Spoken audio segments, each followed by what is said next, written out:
तो काफ़ी लंबे समय के बाद एलटी ग्रेड का विज्ञापन आने जा रहा है। 2018 में लास्ट टाइम ये विज्ञापन जारी हुआ था और अब इसका विज्ञापन 2025 में जारी होने जा रहा है। जैसा कि आपने अखबारों में देखा है कि एलटी ग्रेड में जो पदों की संख्या है ये लगभग 7,000 के आसपास रहने वाली है। इसमें भी जो मेल कैटेगरी है उसके लिए लगभग 4,500 के आसपास पद रहेंगे फॉर मेल, और बाकी जो पद होंगे वो किसके लिए रहेंगे, फीमेल के लिए रहेंगे। एक बहुत ही कॉमन क्वेश्चन या यूँ कहिए कि एक बहुत ही कॉमन सा डाउट है आप सभी लोगों का, जिसका हल देखेंगे इस वीडियो में। पहले तो ये कि जो आपका सब्जेक्ट है यानी कि सब्जेक्ट कॉम्बिनेशन को लेकर जो एस्पिरेंट हैं वो काफ़ी जो है दुविधा में रहते हैं। इसी प्रकार से एक दुविधा तब आई थी जब टीजीटी पीजीटी एग्ज़ाम के बारे में बात हो रही थी, उसमें भी सेम सवाल पूछा गया था। इस बार भी जो सवाल है बिल्कुल सेम पूछा जा रहा है कि मान लेते हैं जिस विषय में आप आवेदन करना चाहते हैं, चलो फॉर एग्ज़ाम्पल मैं मान लेता हूं कि आप एलटी ग्रेड में हिंदी से आवेदन करना चाहते हैं या फिर एसएसटी से आवेदन करना चाहते हैं या फिर बायो से आवेदन करना चाहते हैं। ठीक है, तो तीनों डाउट्स एक साथ क्लियर करेंगे।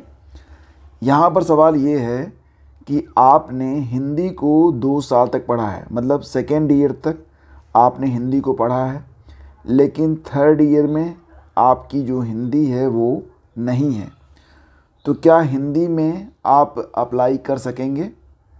इसी प्रकार से डाउट्स ये बन रहा है कि मान लेते हैं एसएसटी में जो 4 सब्जेक्ट होते हैं उसमें पहले साल और दूसरे साल आपका जो सब्जेक्ट कॉम्बिनेशन है बन रहा है, लेकिन तीसरे साल आपका सब्जेक्ट कॉम्बिनेशन नहीं बन रहा है, तो क्या आप आवेदन कर पाएंगे? बायो में भी जैसा कि आपने देखा है कि इसमें एक तो आपकी जूलॉजी होती है, बॉटनी होती है, और तीसरा कोई एक सब्जेक्ट आप ले लेते हैं जिसको हम यहाँ पर केमिस्ट्री मान लेते हैं। मान लेते हैं कि थर्ड ईयर में आपका सेकेंड ईयर तक आपने जूलॉजी बॉटनी पढ़ा हुआ है, जूलॉजी बॉटनी और केमिस्ट्री तीनों पढ़ते हैं ना, 3 सब्जेक्ट होते हैं। थर्ड ईयर में एक विषय ड्रॉप करना होता है, मान लेते हैं आपने जूलॉजी को ड्रॉप कर दिया।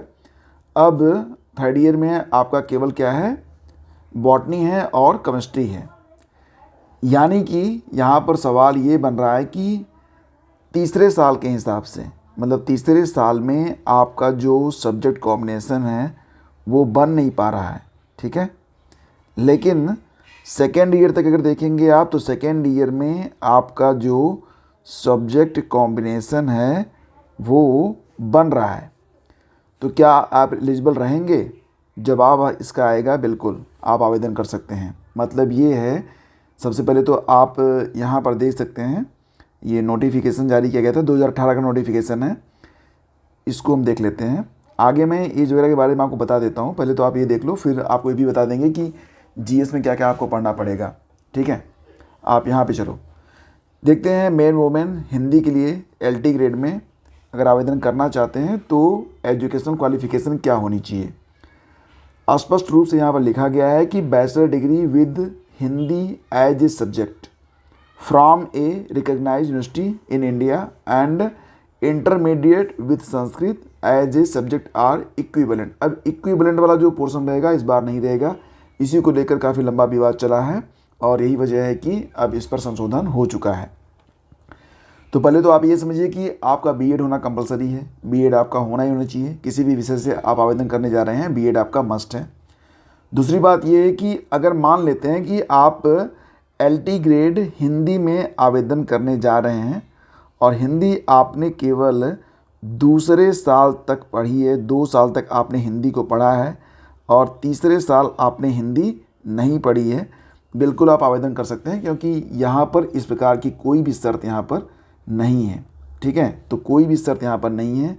अगर आपने अपने स्नातक के दौरान हिंदी पढ़ी है या जो भी सब्जेक्ट आपने पढ़ा हुआ है, अगर आपने स्नातक के दौरान पढ़ा हुआ है, भले ही आपका जो कॉम्बिनेशन है वो सेकेंड ईयर तक ही बन रहा है, लेकिन सब्जेक्ट कॉम्बिनेशन बनना चाहिए, तो आप आवेदन कर सकते हैं। यहाँ पर थर्ड ईयर की कोई बाध्यता नहीं है। बहुत सारा यूट्यूब चैनल आपको बता रहे होंगे कि थर्ड ईयर में होना मस्ट है, लेकिन ऐसा कुछ भी नहीं है। इंग्लिश के लिए भी यही है कि अगर आपने सेकेंड ईयर तक इंग्लिश पढ़ा हुआ है तो आप आवेदन कर सकते हैं। थर्ड ईयर में छोड़ भी दिया है तो भी आप इंग्लिश एलटी ग्रेड में आवेदन कर सकते हैं। ठीक है, कोई दिक्कत यहाँ पर आपको नहीं होगी। तो मुझे लगता है कि ये सारे डाउट्स दूर हो गए होंगे। यहाँ पर एक बात का ध्यान रखिएगा कि सेकेंड ईयर तक आपका सब्जेक्ट कॉम्बिनेशन बनना चाहिए। दूसरी बात ये कि बीएड आपका होना चाहिए। परसेंटेज की भी कोई बाध्यता यहाँ पर नहीं है। ठीक है, सारी बातें क्लियर हो गई। अब जैसे कि आपका जो सोशल साइंस है, इसमें भी आप देख रहे हैं ना कि सोशल साइंस में यहाँ पर 4 सब्जेक्ट दिए गए हैं। हिस्ट्री है, ज्योग्राफी है, पॉलिटी है और इकोनॉमिक्स है। इसमें से अगर पहले साल और दूसरे साल आपने 2 सब्जेक्ट पढ़ा हुआ है, हिस्ट्री, ज्योग्राफी, पॉलिटी और इकोनॉमिक्स में, और तीसरे साल भरे ही आपने जो है मान लेते हैं हिस्ट्री और साइकोलॉजी ले लिया है, तब भी क्योंकि फर्स्ट ईयर सेकेंड ईयर में आपका जो यहाँ पर ग्रुप है वो बन रहा है, तो आप आवेदन कर सकते हैं, कोई दिक्कत नहीं है। ठीक है, तो फिलहाल तो ये डाउट आपके मन में रहा होगा और जिस भी विषय को लेकर रहा होगा वो दूर हो गया होगा। अगर अभी भी आपके मन में कोई डाउट है तो कमेंट करिएगा, उसको भी हम यहाँ पर हल करने के लिए बैठे हुए हैं आपके लिए। ठीक है, बिल्कुल आप कमेंट करिए भाई साहब, आपके लिए ही हम यहाँ पर बैठे हुए हैं और आपके लिए जो भी मुश्किलें हैं उसको हल करने का काम ये मेरा है।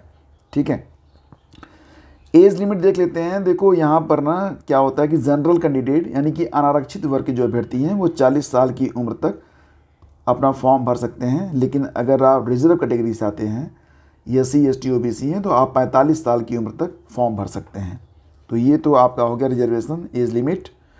और इसके बाद क्या क्या आपको पढ़ना पड़ेगा, तो सबसे पहले तो आप यहाँ पर जो सिलेबस है उसको आप देख लीजिए। सिलेबस बिल्कुल क्लियर है। यहाँ पर एक ही परीक्षा होती थी, अब इस बार सुनने में आ रहा है कि 2 परीक्षा होगी, प्री की परीक्षा होगी, मेंस की परीक्षा होगी। एनीवे जब तक नोटिफिकेशन आ नहीं जाता तब तक तो हम कुछ कह ही नहीं सकते हैं। लेकिन फ़िलहाल हम देखते ये हैं कि अगर एक ही परीक्षा हुई पिछली बार की तरह तो किस प्रकार से परीक्षा ली गई थी। तो देखो GS तो आपको पढ़ना पड़ेगा, चाहे प्री मेंस हो ना हो, चाहे पहले की तरह परीक्षा हो, चाहे नए पैटर्न पर परीक्षा हो, GS तो पक्का है कि आपको पढ़ना पड़ेगा और GS ही आपकी नैया को पार लगाएगा। ठीक है, और GS में भी मोस्टली आप करंट अफेयर पर फोकस करना। पिछली बार करंट के लेवल जो प्रश्न पूछा गया था, जो कुछ करंट का जो स्तर था ना भाई साहब, बहुत तगड़ा था। तो यहाँ पर देखेंगे आपका जो पेपर होता था पहले, ये 2 घंटे का पेपर होता था। 2 घंटे का पेपर था जिसमें 150 मैक्सिमम मार्क 150 और नंबर ऑफ क्वेश्चंस भी 150 पूछे गए थे। ठीक है, टोटल नंबर ऑफ क्वेश्चंस 150 पूछे गए थे। इसमें जो आपका विषय होता था उससे 120 प्रश्न और GS से 30 प्रश्न आपके पूछे गए थे। तो 30 प्रश्न तो आपका GS से आता है और 120 प्रश्न आपके सब्जेक्ट से आएगा। इस प्रकार से 150 प्रश्नों पर आपकी परीक्षा होती थी। समझ गए? तो इसमें तो कोई दिक्कत है नहीं। अब एक नोट इसमें दिया गया था, ये देख लेते हैं। For the post of assistant teacher social science man women branch there shall be 4 sections in the main subject, जैसे कि geography, history, economics and civics. तो यहाँ पर कह रहे हैं कि जो यहाँ पर ज्योग्राफी, हिस्ट्री, इकोनॉमिक्स और सिविक्स होगा, इसमें से प्रत्येक से 60 प्रश्न इसमें पूछे जाएंगे। The candidate shell choose any 2 sections out of, यहाँ पर मतलब जो 4 सेक्शन दिए गए हैं ना, उसमें से केवल 2 सेक्शन, कोई 2 ही आपको चुनना है। ठीक है, और ये जरूरी नहीं है कि वो आपने स्नातक में पढ़ा हुआ हो, आप अपनी मर्जी से यहाँ पर चुनाव कर सकते हैं, कोई दिक्कत आपको नहीं होगी। ठीक है, तो इस प्रकार से आप इसका चुनाव करेंगे। तो सारी बातें बिल्कुल क्लियर हो गई होंगी। अब थोड़ा सा सिलेबस देख लेते हैं कि सिलेबस क्या रहेगा। तो सब्जेक्ट वाइज सिलेबस तो बहुत ही ज़्यादा है, लेकिन फ़िलहाल हम देखते हैं कि GS में क्या क्या आपको पढ़ना चाहिए। ये देखिए आपका GS का सिलेबस है, आप यहाँ से देख लीजिए इसमें क्या क्या पढ़ना है। बिल्कुल वही पढ़ना है भाई साहब जो आप UP PCS RO में पढ़ते हैं। History of India and Indian national movement, ये तो पढ़ना है। इंडियन एंड वर्ल्ड ज्योग्राफी आपको पढ़नी है। Indian polity and governance, constitution, political system, Panchayati Raj, public policy, rights issues वगैरह सब पढ़ने हैं। Indian economy and social development पढ़ना है। करंट इवेंट्स यानी करंट अफेयर आपको पढ़ना है। भारतीय कृषि और जनरल साइंस से भी प्रश्न यहाँ पर पूछे जाएंगे। ठीक है, और लगभग 15 से ज़्यादा प्रश्न तो आपके GS से ही करंट से ही पूछ लिए जाते हैं GS में। तो ये भी ध्यान रखना आप लोग। एक बात ध्यान रखना कि इसमें जो है elementary mathematics up to class 10 level के क्वेश्चन भी रहते हैं। तो फिलहाल मैं आपको डिस्क्रिप्शन में LT ग्रेड GS का जो पिछला क्वेश्चन पेपर था उसका हल मैं आपको दे रहा हूँ। वीडियो आप लोग वॉच कर लीजिए और इससे आपको पता चल जाएगा कि किस लेवल के क्वेश्चन पूछे गए थे। ठीक है, मिलते हैं आपसे अगले वीडियो में। आज्ञा दीजिए, नमस्कार, जय हिंद। और तैयारी करना चाहते हैं तो चैनल को सब्सक्राइब कर लीजिएगा। Thank you.